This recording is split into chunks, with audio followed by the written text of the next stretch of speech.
fait. Est-ce que vous comprenez un peu? D'accord. Donc, il faut savoir réfléchir et c'est-à-dire c'est fixer des objectifs, mais aussi savoir les routes à emprunter pour atteindre ces objectifs. Est-ce que vous comprenez un peu? Donc, comme je le disais tantôt, il y en a qui ont préféré le show, d'autres ont préféré le business. Et ceux qui ont préféré le business vivent bien mieux que certains qui ont préféré le show. D'accord. Et toi, tu avais pris le business? Moi, je suis dans les deux. Parce que déjà, comme tu le sais déjà, depuis 2014 à nos jours, tu connais plus de 10 titres qui sont sortis pour Explose. Même si peut-être ces chansons n'ont pas été là où j'ai voulu, mais quand même, alhamdulillah, ça me permet de vivre et puis voilà, de prendre soin de ma petite famille. D'accord. Parce qu'en 2019, je me suis marié et aujourd'hui, je suis père de 3 enfants. Et mes enfants, je ne dirais pas qu'ils vivent comme les enfants des boss, mais alhamdulillah, ils ont le minimum qu'il faut. D'accord. Toi qui es un artiste, tu vois, qui a eu beaucoup de succès, à un moment donné, disons la vérité, qui avait beaucoup de femmes derrière toi, tu comprends? Comment tu rencontres ta femme, toi? Ça fait... Tout est une question d'objectif, de vision. OK? J'ai rencontré ma femme la première fois, c'était au bureau de Salim Soirée. D'accord. Oui. Elle était dans Manikina. On s'est rencontrés, on s'est salué, tout ça. Ah oui, ça va très bien. Tu es magnifique, Ali, merci beaucoup. J'ai dit, bon, qu'est-ce que tu fais? Elle m'a dit que bon, elle est dans Manikina et autres. J'ai dit, bon, moi, souvent, j'ai besoin des filles qui sont dans ces genres de domaines tels que le maquillage ou peut-être pour participation dans les clips et autres. J'ai dit donc, est-ce que je peux avoir ton numéro? C'est comme ça j'ai eu son numéro. Ton système de drague, excuse-moi, trop nul. Non, bon, en fait, ce n'est pas un système de drague. Ce n'était pas, en réalité, ce n'était pas dans l'intention de sortir avec elle. Ah, d'accord. Non, c'était carrément le business. Donc, j'ai pris son numéro et j'étais en Afrique du Sud. Quand elle m'a écrit pour dire que c'est son anniversaire, c'était mercredi, un truc comme ça. J'ai dit, il n'y a pas de problème. J'ai dit, bon, je ne sais pas si le mercredi me trouvera en Guinée, mais ce qui reste là, je ferai de mon mieux. Et heureusement, je suis rentré en Guinée à 16h. Donc, la nuit, j'ai été à son anniversaire. Ça lui a marqué beaucoup, malgré la fatigue et tout. J'ai été à son anniversaire. Tout est magnifique et tout. Donc, on a gardé un bon souvenir. C'est comme ça, au fur et à mesure, on a commencé à chatter, on discutait, tout. Et puis, bon, tout est parti. Tout est parti de là. Comment tu as fait ta demande en mariage? Bon, ça a été vraiment difficile pour moi parce que c'est vrai qu'on dit quelque chose en malin que Mosso Mel Bay fait, c'est qu'elle a ou le fait.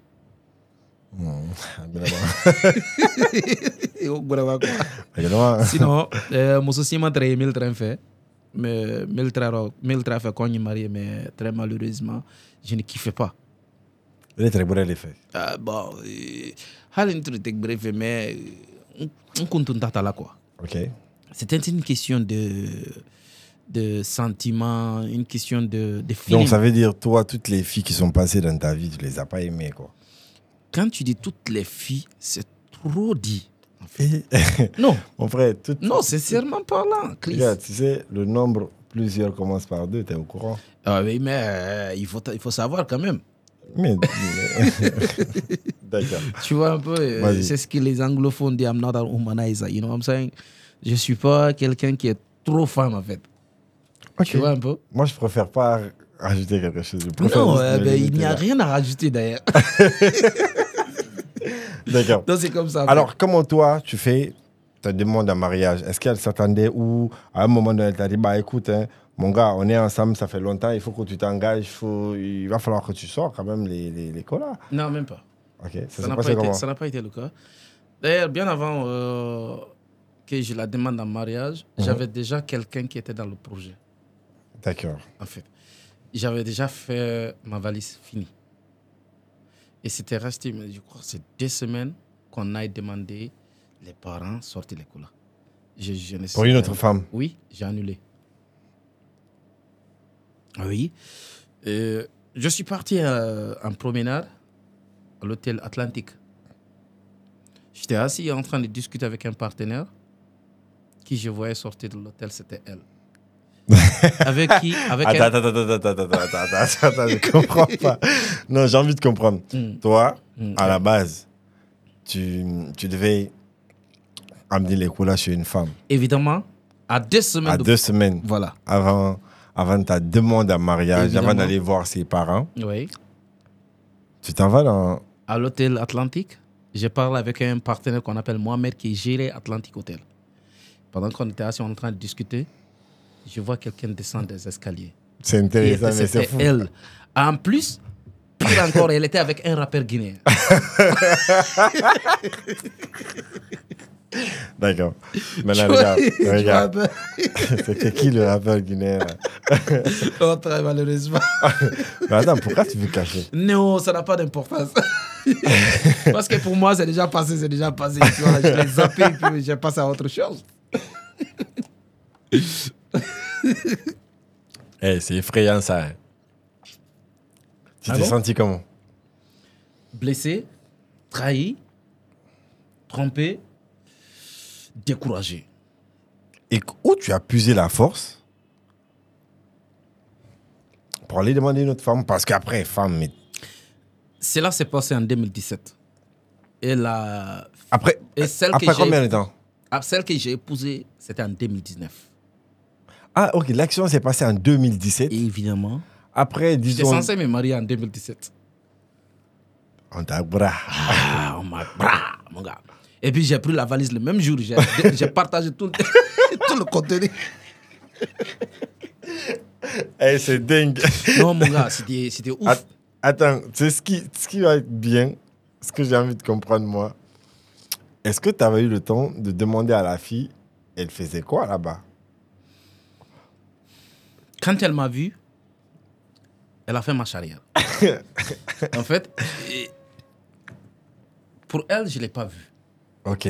Quand elle a fait marche arrière, elle dit, ma chérie, là où tu te caches là, là-bas, on dort. Non, je n'avais plus besoin de gaspiller mes unités, Chris. Quand elle a fait marche arrière, je me suis levé. Elle dit, ma chérie, là où tu dors là, c'est là-bas on se cache. Incroyable. Là où tu te caches là, c'est là-bas on dort. Sors. Mais tu disais ça au fond de toi quand même, t'avais mal. Ouais, au fond de moi. Après, elle m'a regardé. Elle est sortie sans parler. Quand elle est partie, elle est rentrée à la maison, elle m'a écrit. Salut, c'est pas ce que tu crois. J'ai dit, qu'est-ce que je crois? Tu es en train déjà de deviner ce que je pense. J'ai dit, mais c'est pas possible. Donc, qu'est-ce que tu veux me dire? Encore. Qu'est-ce que j'ai vu? C'est pas ça. Elle dit, oui, ok. Je te rappelle le matin, tu m'as dit que tu as un programme à Koya. Ok, pour moi, tu n'es pas encore rentré. Tu m'as dit que tu allais rentrer à 16h. Il est 13h. Tu es à l'hôtel Atlantique. Eh bien, c'est ton Koya. Malheureusement, ma chérie, je ne peux pas gommer ça. Je suis désolé. C'est fou, hein. Donc, tu vois un peu, Chris. C'était douloureux et je me suis senti... ma journée était bizarre, mon gars. Mais c'est obligé. Je n'ai pas terminé mon entretien avec Mohamed. J'ai dit, mon gars, je suis désolé, mais il faudrait que je rentre. Il va falloir que je rentre. Mais le rappeur en question, il a fait quoi? Il n'a rien dit ou il ne savait même pas que tu sortais avec la fille? Non, le rappeur, en réalité, ne savait pas que je sortais avec la fille. D'accord. Et quand il m'a vu, il m'a dit, yo, c'est comment? Tu vas bien? Il dit, ça va, mon gars. Tu vas bien? Il dit, ça va très bien. J'ai fait comme si, voilà, tu es avec une fille que je ne connais pas moi aussi. Il dit, ça va, j'espère que tu vas bien. Il dit, oui, ça va très bien. J'ai dit, ah, d'accord. Il dit, quoi de spécial? Il me dit, rien de spécial. J'ai dit, merci. Et tes projets? Il me dit, ça va. Et d'ailleurs, j'avais déjà une collaboration avec l'artiste qui était déjà sorti. Je suis en train de chercher dans ma tête. Qui était déjà censé sortir, en fait. Tu n'as pas sorti. Et jusqu'à aujourd'hui, le son n'est pas sorti. Non, mais attends, Moussokoro. Non, Atibola. Il y a quelque chose qui me titille dans la tête, mais j'ai pas pas envie. C'était quoi? Non, en fait, j'ai eu l'impression de connaître le rappeur parce que 2017, 2017, il n'y avait pas beaucoup de rappeurs. Chris. C'est bon, on peut passer à autre chose si tu veux. Passe à autre chose. D'accord. Et après ça, en 2019, tu décides maintenant. Finalement, de devenir monsieur. Mais tu es. D'accord. Monsieur Mara officiellement. Si officiellement, monsieur Mara. Et tu as 3 enfants. Oui. Comment tu allies aujourd'hui tes business, ta vie de famille et le monde du showbiz? Tout est une question d'organisation. Beaucoup me disent ça. Hein. Ah oui, quand je dis tout est une question d'organisation, vous savez, au début, on n'est que des apprentis. Après, on devient artiste. Ensuite, on doit réfléchir. Savoir que oui, un jour, on doit devenir... C'est-à-dire, on serait père de famille. Et pour être père de famille, il va falloir entreprendre pour pouvoir entretenir la famille. OK. Et donc, tout est une question de préparation et c'est psychologique en fait. Donc, bien avant de me lancer dedans, c'était déjà là en fait. J'étais déjà préparé psychologiquement à être père de famille. Top, ça c'est déjà hyper bien. Ouais. Si tu assumes déjà le rôle. Eh ben, en fait, quand on devient père de famille, on n'a plus le choix en fait que d'assumer en fait. Ça c'est En top. en tant qu'un homme responsable, en fait. Ça, moi, je kiffe énormément. Ouais. Alors, pour revenir dans ta carrière, tu vois, moi, j'avais reçu une fois, on va revenir légèrement en arrière pour parler de DHR. J'ai reçu ici, sur le plateau, dans un podcast, One Time. Il était le maître Gims du groupe, Oui. du collectif. Il dit qu'il était. Voilà, c'est son dit. Mais ce n'était pas le cas. C'était qui le Gims alors du collectif? Chris, je ne sais pas si tu as eu le temps d'écouter l'album de DHR. Il y avait 18 titres. Dans les 18 titres, je suis le seul artiste qui a participé 15 titres. Ah, tu as fait les 15 dis bien titres. 15 titres à l'album. Il y a des chansons, il y a plusieurs chansons qui n'étaient pas au collectif en fait. C'était mes chansons personnelles que Manager Will a jugé nécessaire de mettre dans le collectif, dans l'album de collectif. D'accord. Si je comprends bien, on va aller doucement parce que moi, j'aime que les choses puissent être claires. Tout à fait. Tu comprends? J'aime pas les nuances. Ouais. 18 titres, 15 titres. Il y avait 15 titres, donc moi je faisais partie. Tu as posé sur les 15 titres. Et la majeure partie des sons, c'était tes sons. Il y a plusieurs chansons qui étaient mes chansons. OK. Laisse-moi vous dire que dans le collectif DHR, il n'y avait qu'un seul titre que One Time a envoyé. OK. Parce qu'à un moment, on a décidé que chacun envoie des titres, des chansons, propose des titres de chansons, des thèmes à débattre. OK. Et One Time a envoyé la chanson qui a été faite avec Petit Kanja. Anuluwara, Anuluwara, Anuluwara tu, Miriyomunana Ramadunduma. Est-ce que vous comprenez un peu? Cette chanson, le titre a été proposé par One Time. On lui a demandé de composer le refrain. Il a composé, mais par fini, ce n'était pas ça. Donc, on a fait appeler Petit Kanja. Petit Kanja est venu, il a composé le refrain. Il a pris le refrain et One Time a posé. Je crois Booba a posé, c'est pas avec qui encore. Ils ont posé sur le son. C'était le seul titre que One Time a apporté dans le collectif. Et le fameux titre qui a cartonné qu'on appelle Light Again a été composé par moi, Fakri et Booba. OK? On mime. Déjà, c'est le son phare du collectif. Qui a fait un gros succès. One Time dormait en ce moment au studio pendant que nous, on était en train de travailler avec Fakri. Donc, qui a posé? Il y a Takana qui a posé sur le rythme. Après, il y a... sur Light Again? Oui, sur le beat. Sur l'instru, là, oui. OK. C'était le beat. Après, Soulbanks est venu poser sur le même rythme. OK. Quand Soulbanks a posé, c'était à Djadjef. Quand Soulbanks est parti, on a écouté l'instru.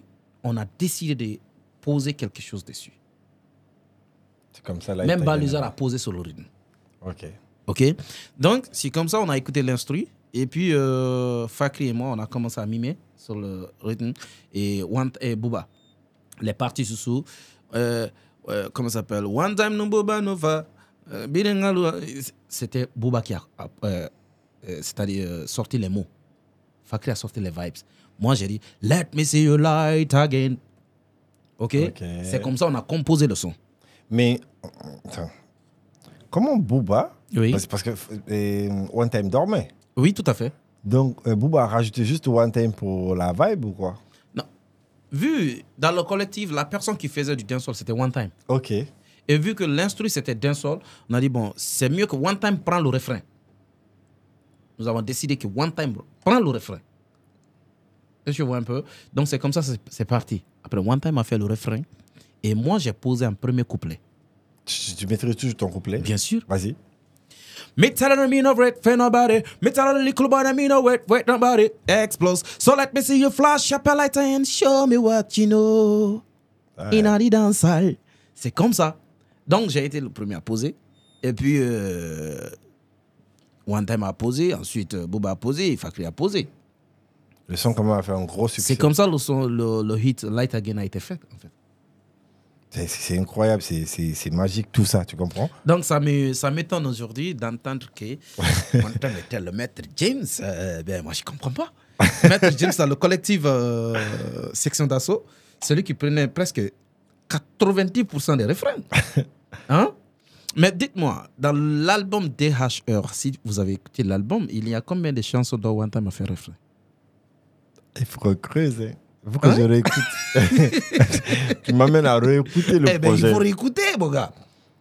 Tu te rendras compte que oui, ce n'était pas le maître James.